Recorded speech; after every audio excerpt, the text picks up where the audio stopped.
Mga untag balot ng gabi para balot with cook. Kain ta mga kahirap sang balot. Mulai sabaw.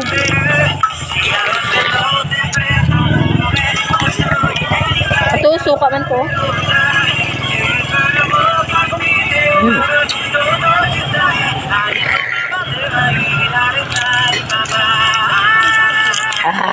Kalame.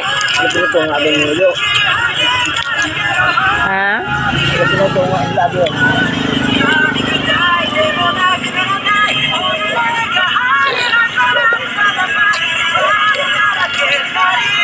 Damo abido.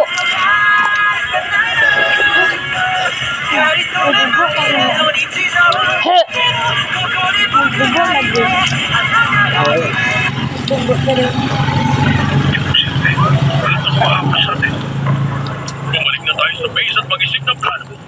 Basta ba ako ng puno? Hindi pwede. Paano nangyari ang bagay na ito? Bakit ako nagpapaya? Teka lang, Anya. Bangko Malaking mahit na ito.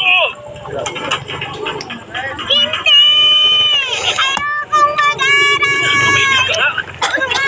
Nangako ba mag-aaral ka pag alas 5 na, diba?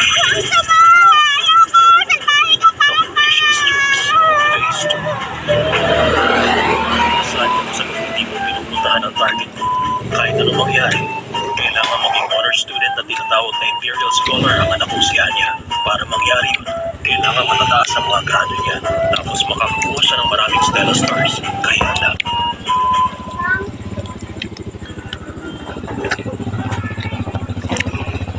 Ilang beses ko ba kailangan ituro? Hindi A ang sagot dyan, kundi E. Teka, Lloyd. Mataas na nakuha ang score ni Anya sa math. Congrats sa ginalingan mo, Anya. Ang bala ko, 2/8 na lang. 2. Dahil doon sa anime. Turang. Kita mo tong phrase dito? Kapareho to ng sinabi ni Batman sa episode 15, di ba? Sabi siya mga langga kay Libot ko na. Pilitin mong tandaan. Way piso. Dali na, yan na yung episode na lumabas yung lalaki may patilya. Bumagsak lang ako sa exam kasi nagkamali ako sa mga isip na binasa ko para mangopya ng sagot. Kaya ang gagawin ko, pag-aalalan ko muna kung sino sa mga kaklase. Namigid ang balot des baridos no mananam no. Tapos sisipunin ko sa bawat subject sa Hindi mga nga pala yung kapatid ko. Ha? Kaya lang siya. Si Papa mag-isip. Gusto ko rin para nayain ang sports niya at gawing A+, pero magbigla siya ng ikuan ng class.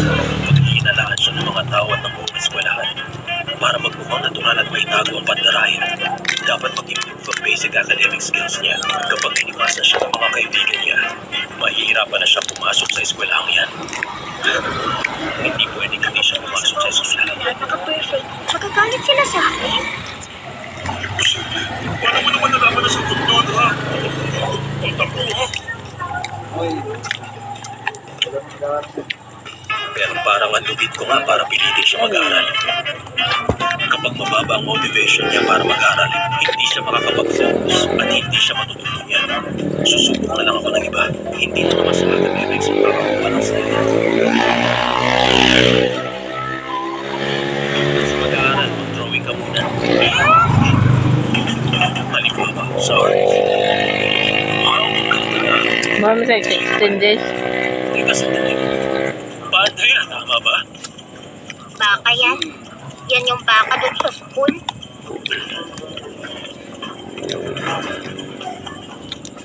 O kaya naman sa music. Subukan mo tong violin na pambata.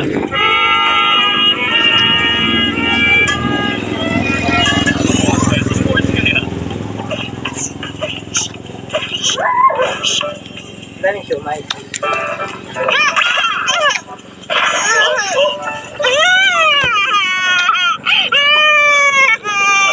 Dahan na. Mamadali, Twilight.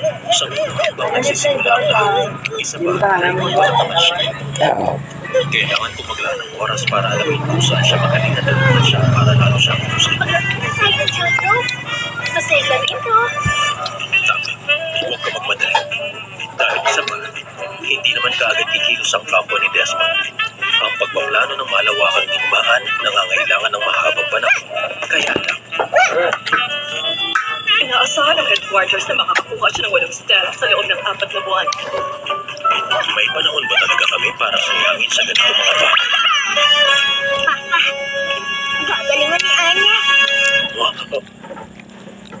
Pero pakawalan niyo muna ako, please. Anya? Gusto mo mamasyal tayo bukas? Mamasyal? Academics, arts, at May sports. suka. Maliban doon, may isa pang paraan para makakuha ng Stella. Community service. Salamat sa inyo sa pagpunta dito sa ospital para makibahagi sa aming parent-child volunteer program. O sige, ipapaliwanag ko na sa inyo kung ano mga trabaho ang gagawin natin ngayong araw.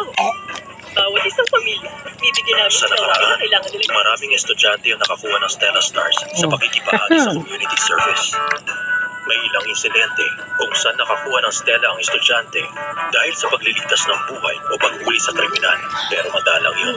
Siyempre, pwede kong hilingin May siomay pa. gumawa ng ganong eksena pero sa dami ng pagpapahalik, Gracias sa Diyos, thank you, Lord. Tulungan tayong lahat. Kahit na hindi siya makakuha agad ng Stella dito, wala kung matututunan niya ang kahalagahan ng pagtulong sa komunidad. Sige, ang una, Be, Mr. Forger, ang paglilinis sa mga changing room sa gusaling ito ang sa inyo ko i-assign. May pool sila doon! Para yan sa rehab ng mga pasyente nila. may kuan. Kinamos.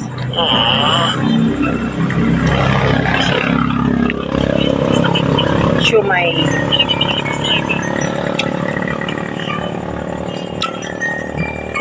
Excuse me, Mr. Forger. Halika doon. Pwede ba sa ibang lugar na lang kayo tumulong? Ano? Mga, ikaw. Gusto ko naman maging taga-abot ng gamit sa doktor. Hahanapin ko Be- yung operating room. Teka, uy! Alright.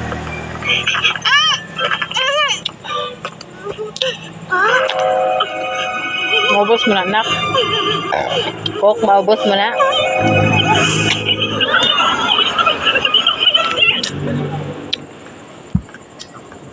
Papa, sorry na po. Thank you.